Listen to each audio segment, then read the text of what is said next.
मेरे प्यारे बच्चों, मैं हूं अखिलेश कुशवाहा। आई होप कि आप बहुत अच्छे होंगे और अच्छे से स्टडी कर रहे होंगे। आज हम पढ़ने वाले हैं द्विघात समीकरण यानी quadratic equation, chapter number 4 class 10th का। और इसमें कल की वीडियो में हमने आपको द्विघात समीकरण का यानी क्वाड्रेटिक इक्वेशन का स्टैंडर्ड फॉर्म यानी मानक रूप बताया था।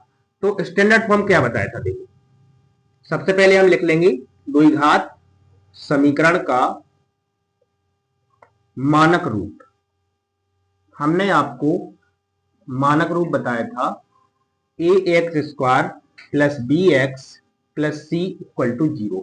ये आपका मानक रूप था, जिसमें एक्स क्या थी, एक्स एक चर संख्या थी और ए बी सी थी वास्तविक संख्या। ठीक है, अब हम पढ़ने वाले हैं, इसमें आप जानेंगे विविक्त कर क्या होता है, विविक्त कर जानेंगे, द्विघात सूत्र जानेंगे और मूलों की प्रकृति जानेंगे।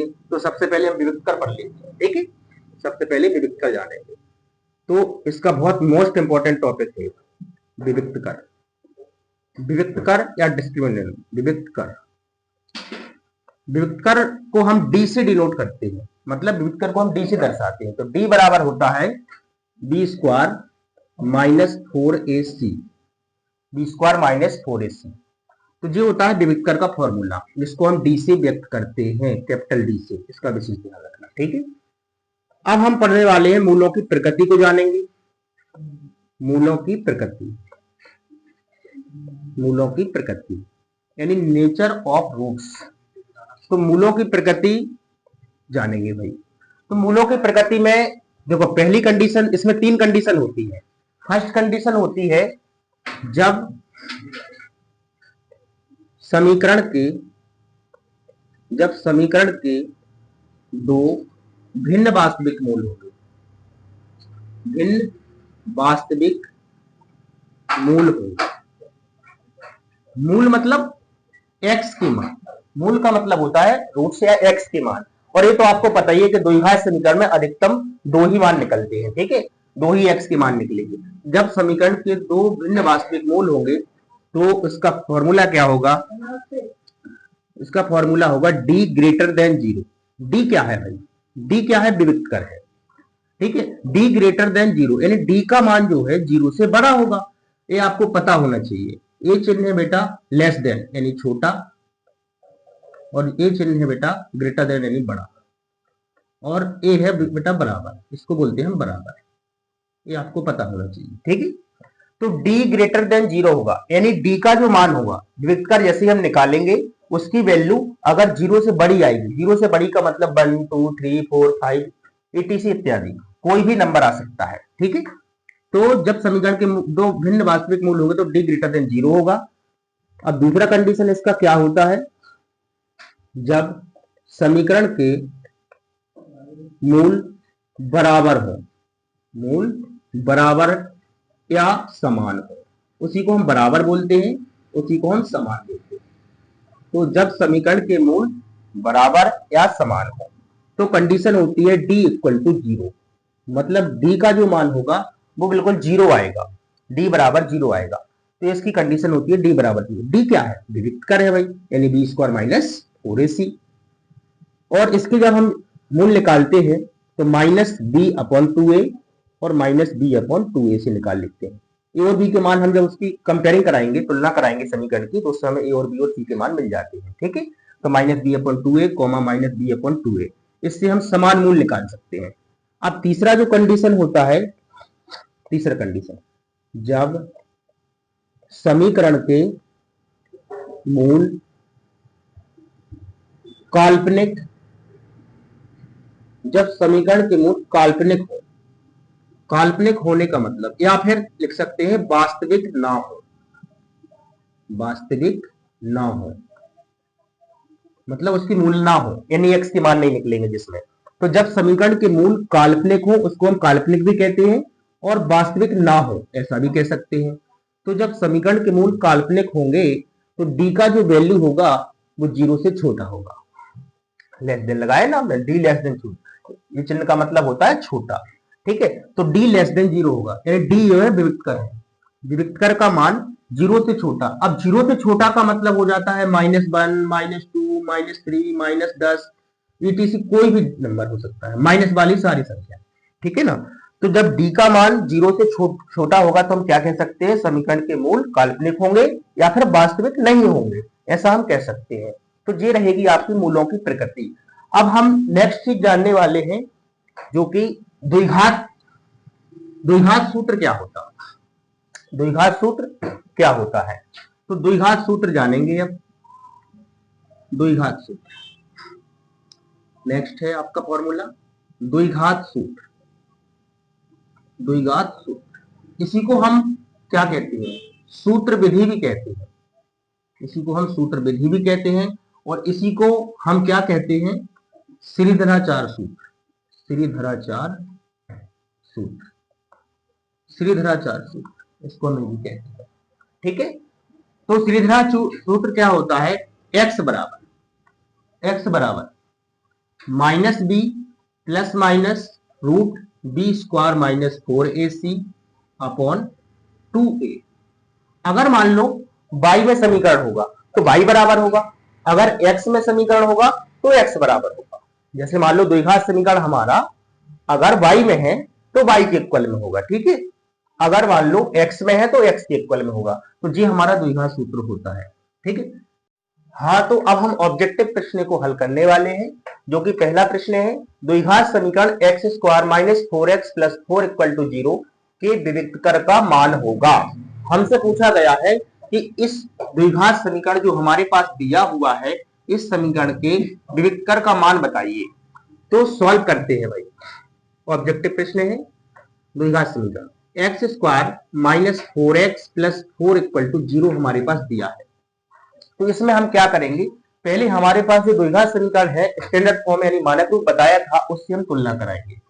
तो लिखेंगे द्विघात समीकरण A X square plus B X plus C बराबर 0 से तुलना करने पर,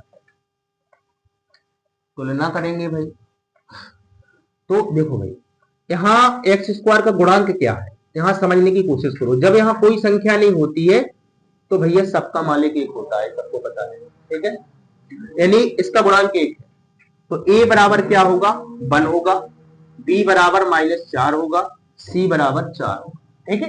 ये हमने लिख दिया है, यहाँ तुलना हमने करा दिया। a का मान देखो 1 है, b का मान -4 है और c का मान +4 है, ठीक है। अब हम क्या निकालेंगे, विविक्तकर निकालेंगे। अभी थोड़ी देर पहले हमने आपको विविक्तकर पढ़ाया था। विविक्तकर का जो सूत्र होता है d बराबर बी स्क्वायर माइनस 4ac, ये हमारा फॉर्मूला है। अब हम क्या करेंगे, हल करेंगे भाई। हमारे पास a b और c के मान हैं तो हम इसमें पुट करा देंगे। b का वैल्यू -4 है तो -4 रख देंगे, तो -4 का स्क्वायर हो जाएगा। यहाँ माइनस लगा तो माइनस लगा देंगे। 4 लिखा, a कितना है, 1 है तो 1 लिख देंगे, c कितना है, 4 है तो 4 लिख देंगे। तो d बराबर -4 का जैसे स्क्वायर करेंगे तो -4 इंटू -4 यानी 2 बार गुणा कराते हैं तो 4 तो 16 प्लस का हो जाता है, ठीक है भाई, प्लस का 16। अब माइनस लगाएंगे, 4 एकम 4 और 4 को 16, तो d बराबर आएगा 16 में से 16 जाएगा 0। हमसे क्या पूछा गया था कि विविक्तकर का मान ज्ञात करो, तो d यानी क्या है, विविक्तकर है, तो d का मान कितना आ जाएगा, 0। अगर हम ऑप्शन में दे दें आपको, ऑप्शन नंबर ए में 4 दे दे, ऑप्शन नंबर बी में दे दे 0, ऑप्शन नंबर सी में दे दे 5, डी में दे दे 6, तो इसका उत्तर क्या हो जाएगा, सही उत्तर बी नंबर का हो जाएगा, यानी उत्तर बी नंबर का हो जाएगा 0, ठीक है। इस प्रकार से तो हमने विविक्तकर का मान निकाल लिया है।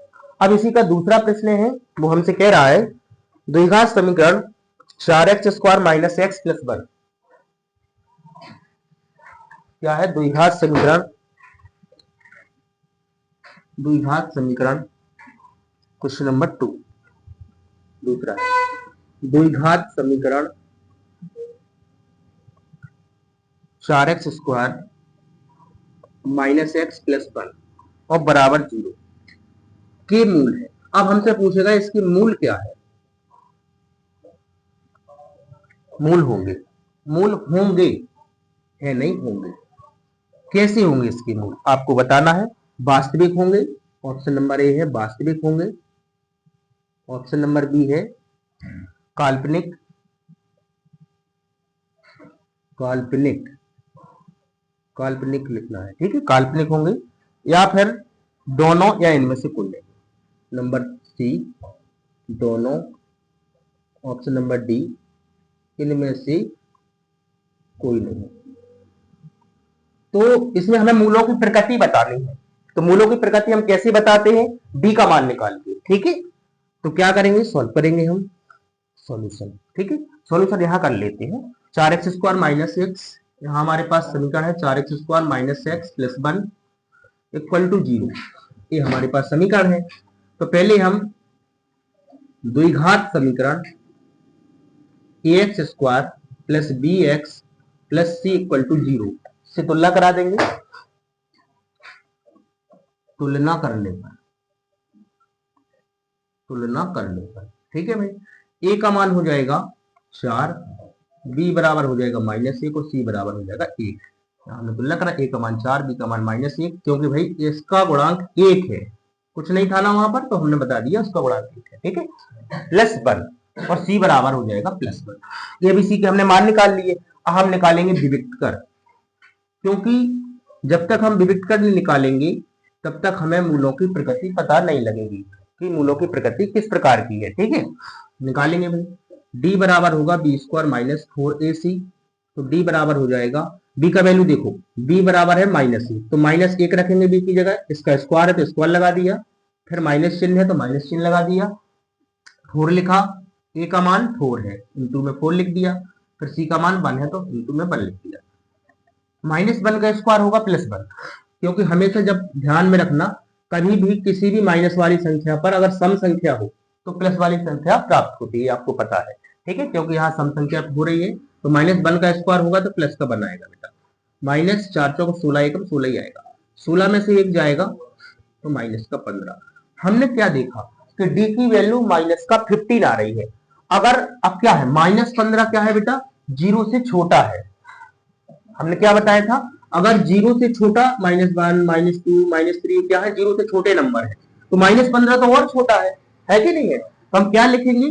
चूंकि d का जो मान है वो छोटा है 0 से, कंडीशन नंबर सेकंड वाली, ठीक है।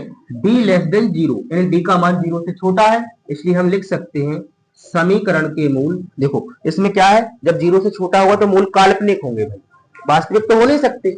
वास्तविक तो उसमें होते हैं जब d ग्रेटर देन 0 हो, काल्पनिक होंगे भाई, दोनों भी नहीं हो सकते, इनमें से कोई नहीं। तो इसका आंसर सही क्या होगा? बी नंबर का, समीकरण के मूल काल्पनिक होंगे, काल्पनिक होंगे, या फिर ऐसा लिख सकते हैं वास्तविक नहीं है, ठीक है, या वास्तविक नहीं है। तो इसका उत्तर नंबर बी हो जाएगा, इसका ऑप्शन नंबर बी आंसर होगा, काल्पनिक। काल्पनिक, काल्पनिक सही लिखना है भाई, काल्पनिक, ऑप्शन नंबर बी आंसर होगा इसका, ठीक है बस। हाँ, तो तीसरा प्रश्न, तीसरा प्रश्न है द्विघात समीकरण की मूलों की अधिकतम संख्या क्या होती है? आपको पता है, किसी भी, हमने आपको स्टार्टिंग में बताया था कि द्विघात समीकरण में चर की अधिकतम घात 2 होती है। अधिकतम घात क्या होती है बेटा? 2 होती है। तो हमें पता है कि द्विघात समीकरण में मूलों की अधिकतम संख्या पूछी गई है, तो अधिकतम संख्या क्या होगी? सीधा अपन उत्तर लिख देंगे इसका, 2 होती है, ठीक है। द्विघात समीकरण के मूलों की अधिकतम संख्या 2 होती है। अब हम नेक्स्ट प्रश्न को हल करेंगे। 4th नंबर का जो प्रश्न होगा, तो के किस मान के लिए, अच्छा प्रश्न है, मोस्ट है, के किस मान के लिए, के किस मान के लिए द्विघात समीकरण, द्विघात समीकरण 2x² माइनस के एक्स, 2x² माइनस के एक्स प्लस के बराबर 0 के मूल समान है, मूल समान है। अब देखो भाई, मूल कैसे है? समान है। समान का मतलब होता है बराबर, हमने अभी बताया था थोड़ी देर पहले कंडीशन। तो इसका हम सॉल्व करेंगे। तो k का मान हमें बताना है, तो हमारे पास जो समीकरण है तो उसको हम लिख लेंगे। समीकरण है अपने पास 2x² माइनस के एक्स प्लस के बराबर 0। इसकी हम तुलना कराएंगे, लिखेंगे द्विघात समीकरण ax² plus bx plus c बराबर 0 से तुलना करने का, इससे हमने तुलना कराई। तुलना करने पर, तो a बराबर आ जाएगा 2, b बराबर आ जाएगा -k, c बराबर आ जाएगा k। कैसे पता? a का गुणांक एक्स स्क्वायर का गुणांक यहाँ पर 2 है, तो a का मान 2 हो जाएगा, b का मान -k, क्योंकि x का गुणांक देखो भाई -k, और c क्या है? चरघाती है, तो c का मान हो जाएगा k हो जाएगा। ठीक है, abc के मान हमने लिख लिए हैं। अब हमसे पूछ रहा है, चूंकि समीकरण के मूल कैसे है बेटा? समान है। लिखेंगे समीकरण के मूल समान है। समीकरण के मूल कब समान होते हैं? जब d का मान 0 के बराबर। ठीक है, d बराबर 0। ठीक है, तो d का सूत्र क्या होता है? b स्क्वायर -4ac, विभक्तर का सूत्र यही होता है ना, बराबर 0। हम क्या करेंगे? b, a और c के मान रखा देंगे। b का मान हमारे पास -k है, तो लिखेंगे -k, इसका होल स्क्वायर, फिर माइनस लिखा तो -4 लिखा तो 4, फिर a का मान है 2 रख देंगे इंटू में, और c का मान है अपने पास k इंटू k, हमने रख दिया है। ठीक है, हम इसको हल कर देंगे भाई। -k का वर्ग होगा, आप अच्छे से जानते हैं, माइनस की संख्या अगर वर्ग में है, देखो सम संख्या आ रही है तो प्लस आ जाएगा, -k का गुणा -k में कराएंगे तो माइनस माइनस का गुणा होगा तो प्लस, और k का वर्ग होगा तो k स्क्वायर, तो हमने निकाल लिया k स्क्वायर। अब माइनस प्लस का गुणा होगा तो माइनस, 4 दूनी 8, और k का गुणा होगा तो 8k बराबर 0, तो ये हमने निकाल लिया। अब देखो दोनों में k कॉमन आ रहा है, k कॉमन आ रहा है, दोनों में हमने k कॉमन ले लिया, तो k से k भाग, k का भाग k स्क्वायर में लगेगा तो एक बार k बचेगा। कैसे? देखो भाई, k स्क्वायर बटे k, भाग लगाएंगे ना, कॉमन लेने का मतलब भाग देना, एक बार k कटेगा तो एक k बचेगा। ठीक है, और प्लस माइनस का भाग माइनस आएगा, k का भाग यहाँ लगेगा 8k में, तो k से k कट जाएगा, माइनस का 8 बचेगा बराबर 0। कॉमन लेना आपको आना चाहिए। ठीक है, तो इसमें हमारे पास k के 2 मान आ सकते हैं। जैसे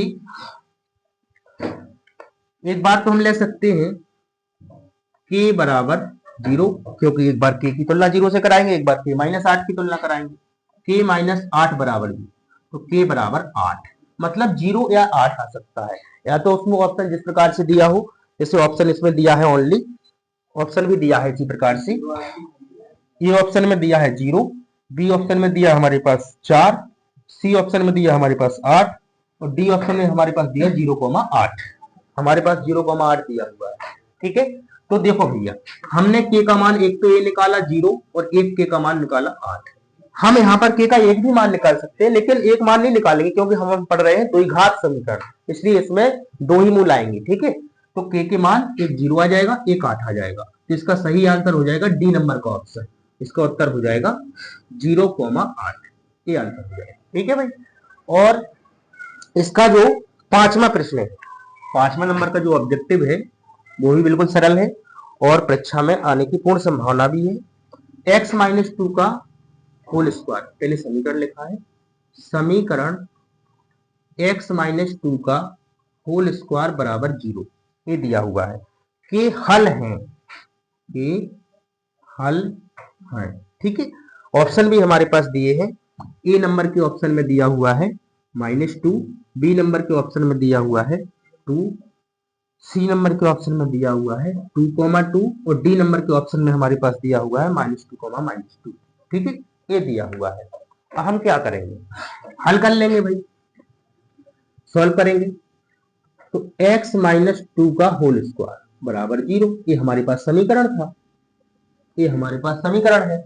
x - 2 का होल स्क्वायर का मतलब होता है किसी भी संख्या, जैसे कोई भी संख्या पर वर्ग होता है तो उसको हम 2 बार गुणा में लिख सकते हैं। ठीक है भाई, तो x - 2 को हमने 2 बार ऐसे गुणा में लिख लिया, x - 2 इंटू x - 2, इसको हम इस प्रकार लिख सकते हैं, कोई दिक्कत नहीं है।